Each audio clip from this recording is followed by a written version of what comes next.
Hey guys, welcome back to another Vanguard video. Today we're here talking about Aurora Battle Princess, Seraph Clearlight, the brand new prison support. And so we did already know what the deck basically did on the Friday, but now we finally have full reveals and text for everything. So we're going to be going through every single card, giving my thoughts, and pretty much just discussing, what is the future of set 11, because we saw how amazing Leonore and Crispin were last week. And I think prison actually does hold up to it, but I'm not too sure it really solves the problems that the deck really had before. So first off, we have Seraph Clearlight here, and so it does have a Vanguard and rear-gurd circle skill, which is very interesting. So kind of continuing the theme that we saw with Leonore, where you do have a really good Vanguard skill, but also rear uses as well. Though I guess Truncheon's a little bit different because you're giving boost so you can shove the soul for cost. But anyways, we're here to talk about Seraph Clearlight. So the first skill is act on Vanguard circle and rear-gurd circle once per turn. You cost soulblast 1, choose when your opponent's rear-guards, imprison it in your prison. If you did not imprison a card, your opponent chooses a card from drop and imprison it in their prison. So very important because, if they do have resist or if they don't have rears, trying to play around prison pretty much, you just get that free drop in prison. And there's kind of actually very few cards that do this. Really, the main ones that already did this were like Penetrate Aqua,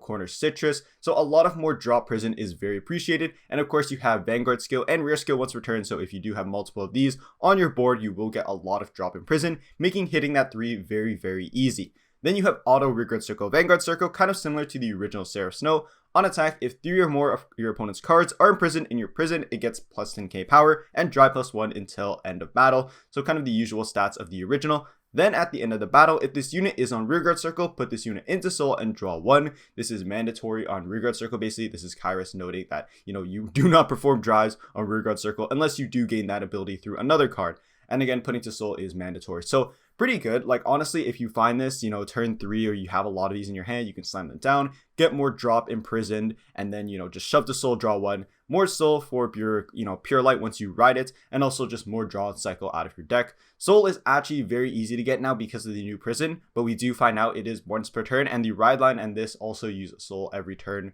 essentially. So it's a little bit, you don't have as much soul as you think you do, but you definitely have more soul flexibility compared to the old build. I think you'll just kind of have to be a little bit more patient. Then auto, when this card is soul blasted for the cost of your Vanguard's ability, you get when your opponent would call a unit card from the ability of your prison, that unit's auto abilities do not activate from that call until end of your opponent's next turn. But this basically won't be active until they ride, Purelight to pay that soul blast cost, or, wait till turn 4 to use security upgrade into Purelight. And also, this is not really stopping autos for on attack. So for example, Esperidia, kind of like one of the biggest, not really counters to prison, because really the only counter to prison is just like beating their face in, which is like every standard game. But anyways, the point is that Esperidia's on attack and autos like during the battle phase will still activate. Really, this is only stopping on place autos to like, CB1 draw 1 or whatever when you would call from prison.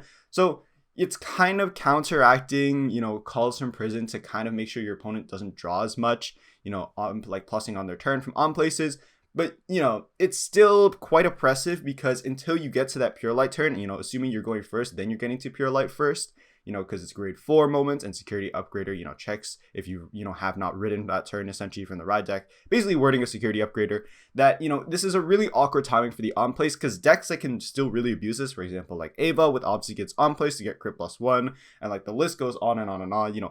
Obfuscate and Esperidia are the really easy ones to point out, but a lot of really strong on places that can go off turn 3 can really just dunk on prison. And while that usually isn't the biggest problem for prison, usually it's just getting rushed early, like I said earlier, or, just, going second and getting their face shoved in. It really is just, not really changing too much of the deck, which I think is good because it doesn't make this deck too big of a problem. I don't think prison is going to become BAV, 2.0, but I think this deck is still going to be doing what it did before very well. You can still play Aurora Battle Princess Tra, and that will basically call to an open rear. You can swing that pass if you like damage and play styles, or you could still burn your CB, build a board, rush down your opponent. So I don't think prison is really changing how it's playing, and you have a lot more really consistent drop in prison as well, which is really important instead of having to kind of cycle through using like circle cuff and other cards to kind of imprison through other ways from rear or hand. And then now you could just imprison from drop, and your opponent is basically always going to have cards in drop for you to imprison because they're dishing for ride deck, unless they're like Sephargelia or something. But yeah, Really good upgrade, I would say, for Clearlight. I'm not too sure how to feel about Prison completely. It's hard to say. We literally just got these reveals today, but based off what I've seen from discussions and what I've seen from the other card reveals, I think the rideline upgrade is the biggest thing for sure. This and the new Prison are really good, but it's not really changing, the weaknesses of the deck or the strengths of the deck. So the deck is still really good. Don't get me wrong. I think this deck will still be probably one of the top dogs still, or maybe just float around how it's always been like a solid deck ever since Purelight, where it kind of, pops up in the meta and does really, really well, especially for players that are really good at it and for players that aren't very good against playing against Prison or don't really know the matchup. So I think still an amazing card nonetheless, but that's enough talking about Clearlight. It does a lot of really good things for the deck, and of course is your brand new grade 3 you are going to ride from the ride deck. Alright, so now to quickly go over the ride line, kind of going in reverse order here. We have Aurora Battle Princess, Ruby Crimson, which is the starter, with the usual, if you went second, draw 1. So next up we have Aurora Battle Princess, Kai Knight Cobalt. This is the grade 1. So auto, when it's placed on Vanguard Circle, you cost, reveal a grade 3 card with Seraph card name from your ride deck. Search your deck or hand for up to 1 Galaxy Eternal Prison, Galactolus. Put it into your order zone if you search your deck, shuffle your deck. If you search your hand, you draw 1. Then active rear-gurd circle. Once per turn, you cost counter +1. Choose your opponent's rear-guards and prison your prison. It gets +2k power. Probably never going to use that rear skill, but yeah, search Prison, really good. And the new Prison also does not need to rest as well. Alright, so next up we have Galaxy Eternal Prison, Galactolus, and it basically reads the same as the original, except it doesn't have the rest cost to Soul Charge 3 on play. Instead, it has the auto in the order zone when your opponent's card in your prison is placed on rear-guard circle, so basically if they free from prison, very wordy. If you have not Soul Charged this turn, you may Soul Charge 1, so basically you're getting 1 soul every turn if they do free from prison.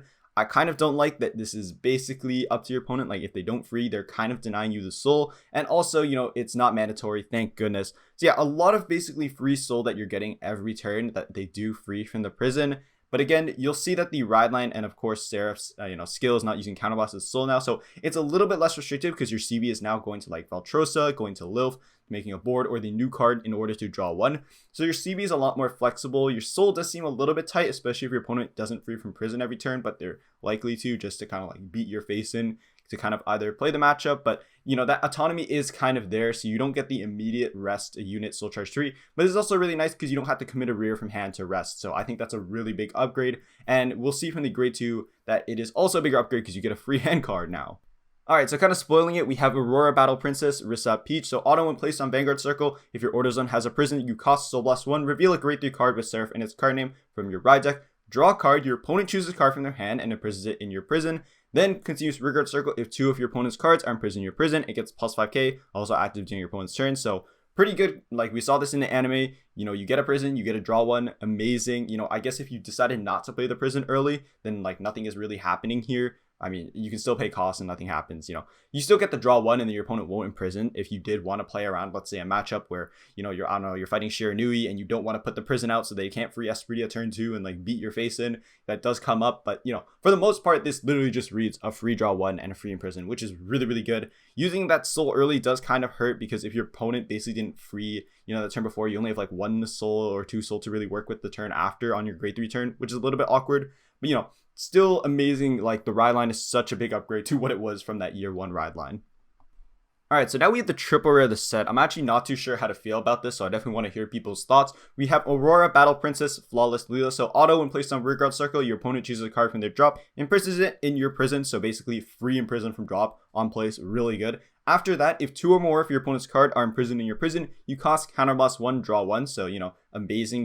If you're not burning CB on building board through, Lilith or Valtrosa, you just CB 1, draw 1. Amazing. Then continuous rear-guard circle, guardian circle. If your opponent's Vanguard is grade 3 or greater, if 1 of your opponent's card are imprisoned in your prison, this unit gets +5k shield. If 3 or more of your opponent's card are imprisoned, this unit gets an additional +5k and shield +5. So this card's a little bit strange to me because the, shield +5 is essentially locked to your opponent being grade 3 or greater. So, which is fine when you go first because you don't really care and you'll probably have like, either Muna or, Lil for something in the back row that's like a 13k booster. So you're hitting over defensive anyways and, you have 3 drives to work with.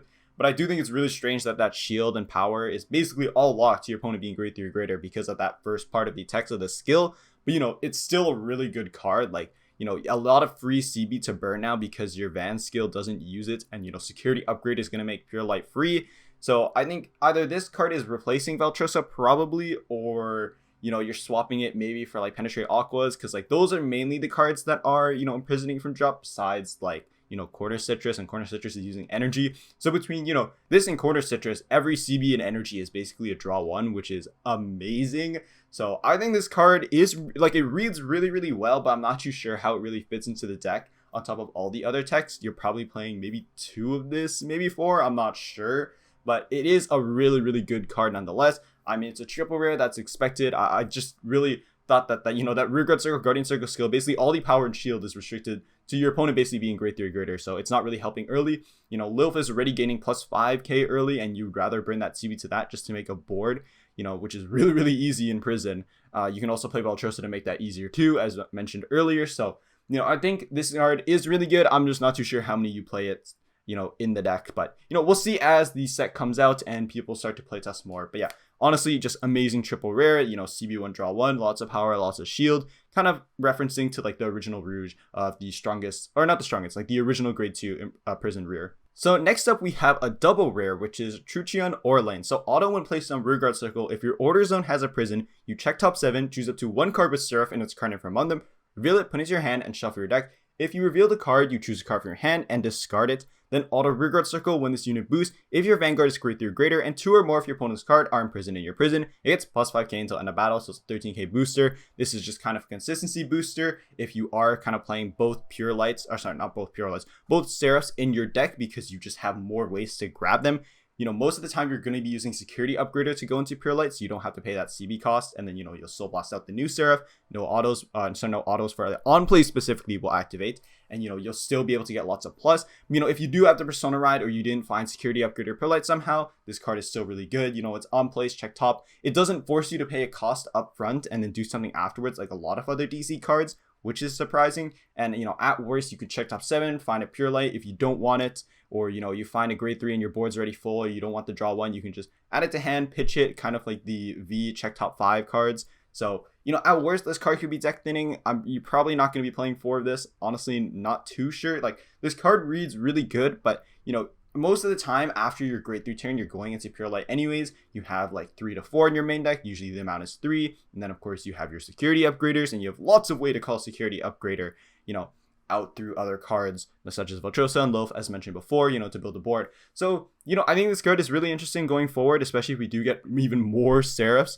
But right now is really the only thing this is really helping you really do is go into the grade 3 Seraph. You need another grind turn and you're not trying to kill, but Purelight is still just very oppressive, and you would basically always go into that turn 4.